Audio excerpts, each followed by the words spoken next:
বোনেরা আসসালামু আলাইকুম। আপনারা সকলে জানেন যে আপনাদের সকলের চাকরি জাতীয়করণের এক দফা দাবি নিয়ে আজকে 30 দিন যাবৎ আমরা অবস্থানে আছি। আমরা কোনো সময় ভাত খেয়ে অবস্থানে থাকি, আবার কোনো সময় না খেয়ে থাকি।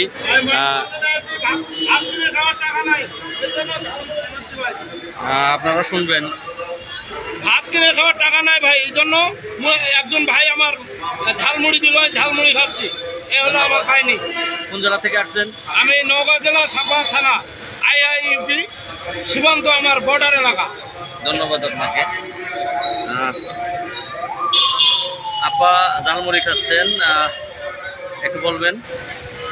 জি ভাই, আমরা টাকা নাই, আর 30 দিন ধরে এখন না দেখা নাই, সকাল থেকে কিছু খাইছি না, এই কারণে এখন আমরা লোকের ভাই ঝালমুড়ি কিনে খাইতেছি।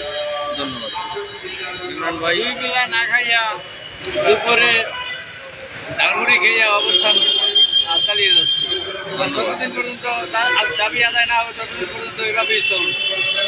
আমার সুবর্ণ থেকে আবুল বাসার অভাবে ভাত তুই মুড়ি খাই, সরকার বলছে মাছে ভাতে বাঙালি। এখন আমরা মুড়ি দিই বাঙালির কাছারি, মাছও নাই ভাতও নাই। 6500 টাকা বেতন, তাও 2 ভাগে 1 ভাগ ইউনিয়ন পরিষদ দেয় না, সরকার এটা পাই। সরকার বলছে মা বাবারা খাওয়াইতে হবে, সন্তান হাতে লেখাপড়া করাইতে হবে, নিজেও ভালোভাবে চলবে। আমার পরিবারে আমি, আমার স্ত্রী, আমার 4 সন্তান, আমার মা বাপ, আমরা মোট 8 জন। চাকরি করানোর দরকার নাই, বেতন বাড়ানোর দরকার নাই। এই 8 জন লোক কিভাবে চলতে পারে সে ব্যবস্থাটা সরকার করে দেবে। এবং আরো দুঃখজনক ঘটনা হলে আমাদের চাকরিটা সরকারি, বেতনদের নামমাত্র বেসরকারি। ধন্যবাদ। আসলে টাকার অভাবে আজকে দুপুরে কিন্তু আমাদের ঝালমুড়ি খেয়ে দিন কাটাতে হচ্ছে। এবার কথা বলবো রিন্টু মিয়া ভাইয়ের সাথে। ভাই এসেছে। ভাই আপনার জেলা থানা? চুয়াডাঙ্গা জেলা, আলমডাঙ্গা থানা, 4 নম্বর বাড়াদি ইউনিয়ন। আমি মোহাম্মদ রিন্টু। দুপুরে ঝালমুড়ি খাচ্ছেন, ভাত খাবেন না? টাকা নেই, কাছে টাকা নেই। 30তম দিন আইসি। 30 দিন থাকে কি এখন একবেলা পানি, একবেলা ঢালবো, একবেলা না খাই। সরকারকে আমাদের এটি মাথায় যদি দেয়, আল্লাহ হিদায়ত করে সরকারের। ধন্যবাদ ভাই। ভাইটির কথা শুনলেন। ঝালমুড়ি খেয়েই আমার আরেকটি ভাই ঝালমুড়ি খাচ্ছে। আজকে যারাই অবস্থানে আছে সকলে ঝালমুড়ি খাচ্ছে। ভাই দুপুরে ভাত খাবেন না? ভাই আমাদের দুপুরে ভাত এটাই ভাই, আর আমাদের কোনো খাওয়ার নাই। আমরা বুঝতে যাচ্ছি, এটা কেউ বুঝে না। আমরা মুড়ি খাচ্ছি, এত পানি খাবো, তারপরে কি হবে জানি না।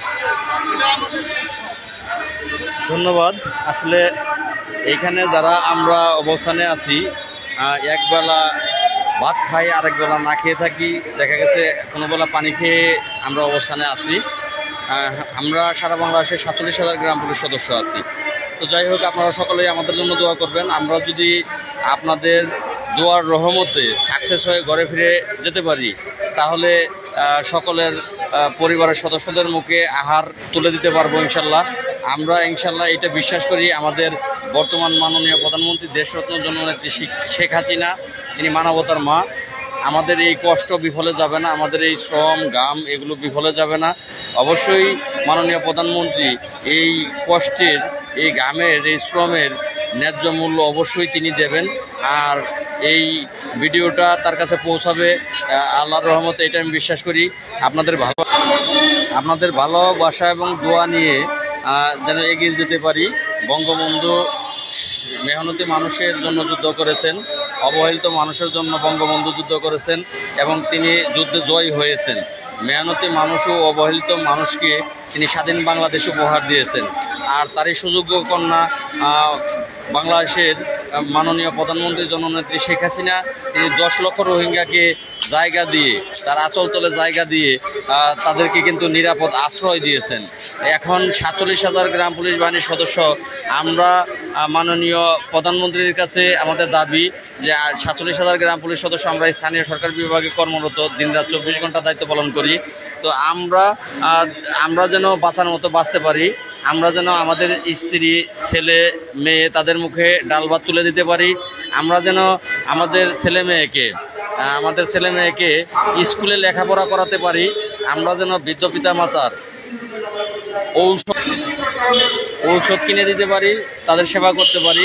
সেই ব্যবস্থা জননেত্রী শেখ হাসিনা মানবতার মা তিনি নেবেন, এই বিশ্বাস নিয়ে এখানে লাগাতার বসে আছি। আর আশা করছি অবশ্যই আমরা খালি হাতে ফিরে যাব না বাড়ি। মানবতার মার কাছ থেকে কেউ খালি হাতে বাড়ি ফিরে যায় না, এই দীর্ঘ বিশ্বাস নিয়ে আমিও বসে আছি।